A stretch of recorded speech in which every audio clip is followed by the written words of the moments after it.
Ouais, je me rendais compte d'un truc avec les réseaux sociaux. C'est sympa de documenter, de partager et d'avoir du feedback sur ce qu'on fait. Mais par contre, d'avoir d'être constamment connecté à des choses qui n'ont rien à voir avec ce qu'on fait au moment, à l'instant présent, ça pose un vrai problème en fait. Là, je vois un mail de Piero San Giorgio, bon sympa, le survivaliste.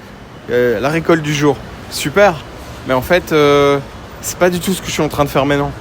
Là, je suis à Taïwan et c'est le fait de checker ses mails et je pense que ça, on a tous ça.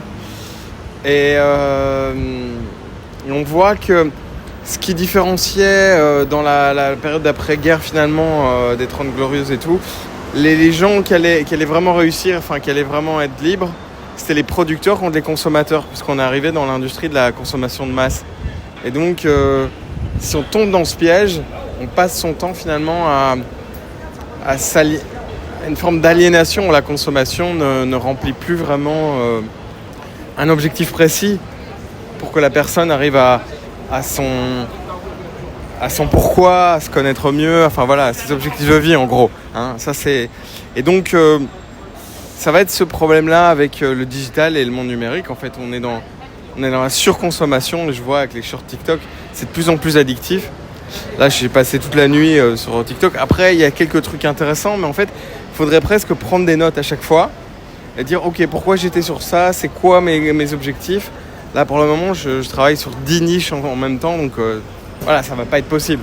À un moment, il y en a une ou deux qui vont prendre. Bon, bah là, il y en a déjà une qui prend, là, c'est avec mon compte sur LinkedIn, où je suis plus UI, je fais de la niche sur Apple, enfin bon, voilà.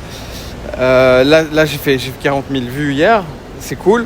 Mais après sur le journal, bah voilà, je n'ai pas encore vraiment de vues parce qu'il n'y a pas de, ça règle pas un problème précis pour les gens, donc c'est normal qu'ils soient pas spécialement finalement encore. Bon, je fais parfois 1000 vues, des choses comme ça quoi.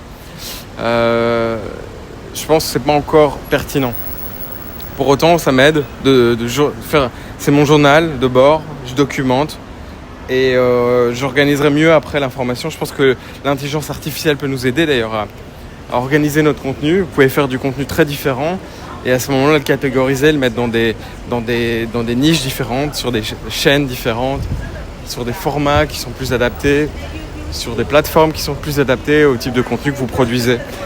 C'était une petite anecdote là-dessus, mais voilà, vous faites pas hacker quoi. Et ça peut être pas des auteurs qui sont très intéressants pour autant, mais c'est juste pas pertinent quand c'est pas le bon moment.